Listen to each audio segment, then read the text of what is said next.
வணக்கம், உங்கள் ராஜ்குமார். நேற்று ஸ்ரீ சாய்ராம் இன்ஜினியரிங் காலேஜ் பார்த்தோம். இப்போ வந்து Sri Sairam institute of technology. So OC வந்து இங்கே நடுவில் போட்டிருப்பேன். அதாவது பிசி முதல்ல வந்திருக்கும், BCM, MBC, OC, SC, SCA, ST. So இதுலேயே அதே மாதிரி தான், எஸ்சி, எஸ்சியாக இருந்தது எஸ்டி. ஸோ இந்த சாப்டர் க்ளோஸ் பண்ணிக்கலாம், அவங்களுக்கு எல்லாமே கிடச்சிரும்.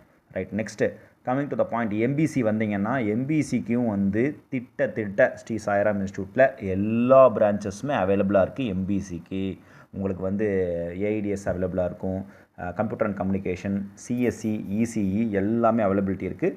எம்பிசி ஸ்டூடெண்ட்ஸ்க்கு இது ஒரு நல்ல ஆப்பர்ச்சுனிட்டி. யாருக்கு 165, 170 அந்த ரேஞ்சில் வச்சுருக்கீங்க அப்படின்னால் 170, 175 எல்லாருமே எடுத்திருக்காங்க. ஓசிலையும் எடுத்திருக்காங்க. அதாவது எம்பிசியோட மேக்ஸிமமில் எடுத்திருக்காங்க 171, 176 எடுத்திருக்காங்க. ஸோ அதனால் 175 172 இருந்தால் நீங்கள் எம்பிசி கேண்டிடேட்ஸ் ஒரு ஆப்ஷனாக வச்சுக்கலாம். எல்லா டிபார்ட்மெண்ட்ஸுமே அவைலபிள் இருக்குது. கம்மிங் டு பிசியில் வந்து பார்க்கும்போது உங்களுக்கு ஏஐடிஎஸ், உங்களுக்கு பிசியில் வந்து இட் இஸ் டிஃபிகல்ட், சிஎஸ்சி டிஃபிகல்ட்டுன்னு நினைக்கிறேன். 169க்கு முடிஞ்சிருந்தாலும் இந்த வருஷம் எப்படின்னு தெரியல. Maybe AIDS, computer and communication, ECE, triple E, IT, so இதெல்லாமே அவைலபிளாக இருக்குது. எக்ஸப்ட் சிஎஸ்சி, மற்றது எல்லாமே வந்து பிசிக்கு அவைலபிலிட்டி நல்லாவே இருக்குது. ஸோ மெக்கானிக்கலும் கண்டிப்பாக, மெக்கானிக்கல் நீங்கள் ஃபர்தர் வேறு காலேஜ் கூட பார்க்கலாம், சாய்ராம் இன்ஜினியரிங் காலேஜ் கூட பார்க்கலாம். Okay, so Sri Sairam engineering college aim பண்ணுறவங்க, அதில் கிடைக்காதவங்க சர்க்யூட் பிரான்ச்சஸ் நீங்கள் பிசி இதில் ட்ரை பண்ணலாம். பிசியில் மேக்ஸிமம் சிஎஸ்சி தவிர்த்து மற்றதெல்லாம் கிடைக்கக்கூடிய வாய்ப்புகள் இருக்குது.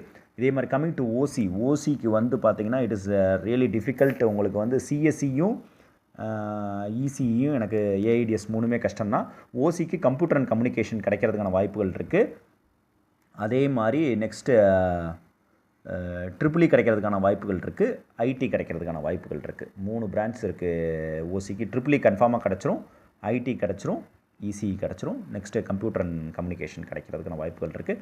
சிஎஸ்சி, ஏஐடிஎஸ் ஓசிக்கு வந்து ரொம்ப கஷ்டம்.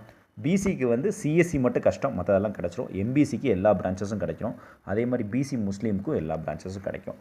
ஸோ யார் இதை சூஸ் பண்ணலாம் அப்படின்னால், நீங்கள் 175 to 179 இருந்தீங்கன்னா விட்டுருங்க. இதுக்கு ஃபர்தராக இருக்க காலேஜஸ் பாருங்கள். முன்னாடி காலேஜஸ் சாய்ராமோ, நீங்கள் வந்து ஆர்எம்கேஓ அந்த மாதிரி இருந்தால் பாருங்கள். அந்த 170 to 175க்கு இது ஒரு பெஸ்ட் ஆப்ஷன். அதே மாதிரி 168, 169லாம் நீங்கள் இந்த இதை சூஸ் பண்ணலாம். ஏன்னா லாஸ்ட் டைம் கட் ஆஃப் முடிஞ்சிருக்கு. கட் ஆஃப் ஒரு 7-8 மார்க் ஏற தான் போகுது. ஏன்னா ரவுண்ட் 2ல் நியர்லி 70,000 பேர் பார்ட்டிசிபேட் பண்ண போகிறாங்க. ஸோ அதனால் வந்து ரொம்ப பெரிய ஹியூஜ் அமௌண்ட். அதனால் உங்களுக்கு ஒரு நல்ல ஆப்ஷன். எஸ்சிஏ கேண்டிடேட்ஸ் நீங்கள் முன்னாடி காலேஜஸ் பாருங்கள். குமரகுரு பாருங்கள், மற்ற நீங்கள் சென்னை இன்ஸ்டியூட் பாருங்கள், எஸ்எஸ்என் பாருங்கள், ஆர்எம்கே, சாய்ராம் அதெல்லாம் பார்த்துட்டு அதுக்கப்புறம் இங்கே வாங்க. எம்பிசி கேண்டிடேட்ஸ் எல்லாமே உங்களுக்கு இதில் அவைலபிலிட்டி இருக்குது. மேக்ஸிமம் கட் ஆஃப்லேயே உங்களுக்கு நீங்கள் எடுத்த மாதிரி இருக்கும். ஒரு 170, 168 என்பிசி எடுத்தவங்க இதில் எடுக்கலாம். 165 எடுத்தவங்களுக்கு இது எடுக்கலாம். அதுக்கு முன்னாடி நான் 175 எடுத்திருக்கேன் சார் எம்பிசி இல்லைனா, நீங்கள் முன்னாடி இருக்க காலேஜஸ் பாருங்கள். ஆர்எம்கே, சாய்ராம் பாருங்கள், குமரகுரு, ஸ்ரீகிருஷ்ணா அந்த மாதிரி இருக்கிறதுல நீங்கள் பாருங்கள். சரியா, அதில் கோர் பெஞ்சஸ் பாருங்கள். தேங்க்யூ.